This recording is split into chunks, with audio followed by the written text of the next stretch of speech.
Selamat berjumpa kembali dengan saya di channel Amore Paso.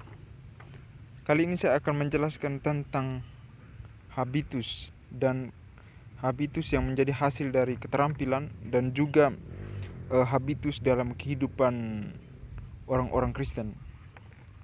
Saudara-saudari yang terkasih dalam Kristus, habitus, apa itu sebenarnya habitus? Kita jangan berpikir bahwa habitus itu sama dengan habit, beda.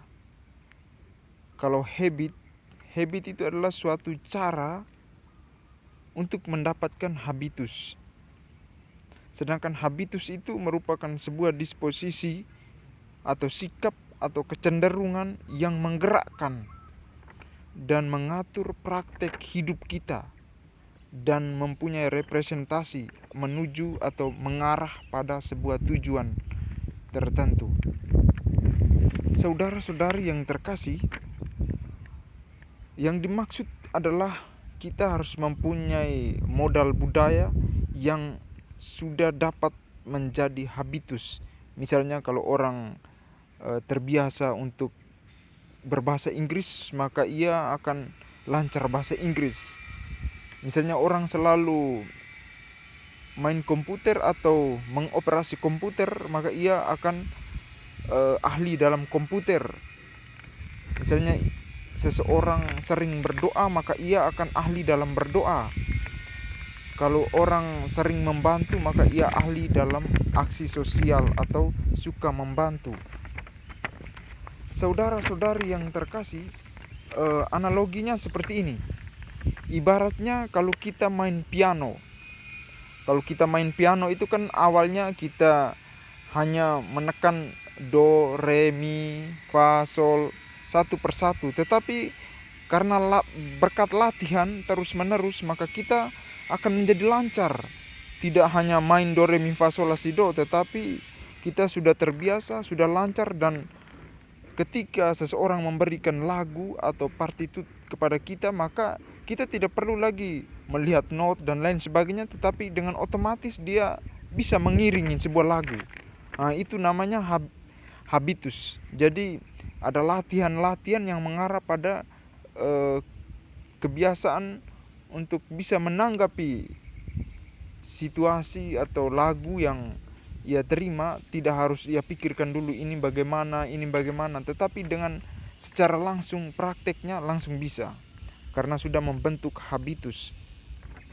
Saudara-saudari, habitus itu karena sudah terbentuk, maka kita tidak perlu memikirkan matang-matang, tetapi akhirnya secara operasional mempengaruhi hidup kita. Misalnya orang yang cekatan, cekatan itu adalah habitus.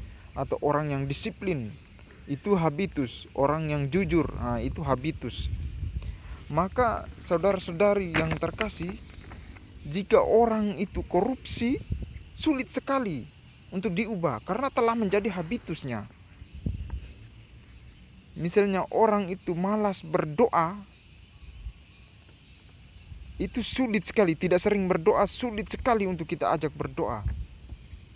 Maka kita harus cari cara seperti apa sehingga bisa membentuk habitusnya. Saudara-saudari yang terkasih, ibaratnya bayi yang menggenggam tangannya, itu tetap sampai usia keberapa tahun itu dia tetap menggenggam tangannya karena terbiasa. Saudara-saudari, habitus itu terbentuk melalui latihan, bisa melalui lingkungan, bisa juga melalui teladan. Dan habitus itu merupakan hasil dari keterampilan yang menjadi tindakan praktis, dan penyampaiannya seperti yang saya sudah katakan tadi, paling efektif dan efisien. Caranya implisit, bisa lewat teladan, bisa lewat lingkungan yang baik, dan bisa juga lewat film, buku, dan lain sebagainya. Saudara-saudari, mengapa bisa terbentuk melalui latihan, lingkungan, dan teladan, dan penyampaiannya bisa lewat teladan, buku-buku, dan juga lingkungan? Karena orang kebanyakan sekarang itu tidak mau didikte. Saya sudah beberapa kali ketemu orang itu untuk menasihati dia, untuk menegur dia, dia tidak mau ikut. Tidak, dia tidak mau ikut. Tetapi ketika saya memberikan teladan, saya melakukan sesuatu yang memberikan teladan pada dia, dia ikut. Tetapi kalau saya menasihati dia, dia tidak mau. Dan itu zaman sekarang seperti ini, banyak sekali orang yang tidak mau ditegur, tidak mau dinasihati. Tetapi kita harus menyampaikan dengan cara teladan. Nah, ini yang kita akan masuk kepada habitus dalam diri orang beriman. Saudara-saudari, sebagai orang beriman, kita harus membentuk habitus itu melalui lingkungan. Ya, kita hadir ke gereja, mengikuti kegiatan-kegiatan di gereja, mengikuti misa, doa lingkungan, dan lain sebagainya. Kalau lewat buku-buku, film rohani, buku-buku rohani, kita akan membaca dan akan menolong kita. Dan juga lewat teladan. Kesaksian hidup kita sebagai orang Kristen itu juga merupakan habitus yang dapat mempengaruhi orang.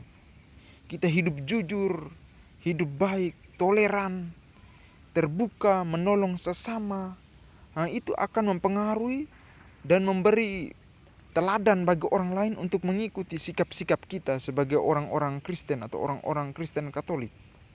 Maka saya mengajak kita semua, kita harus membentuk habitus iman kita sebagai orang Kristen lewat nilai-nilai atau keutamaan-keutamaan yang kita miliki.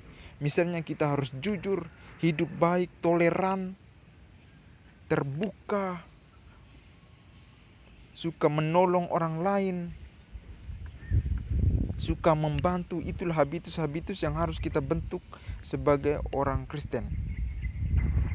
Semoga penjelasan saya ini bermanfaat bagi kita semua. Tuhan memberkati. Amin.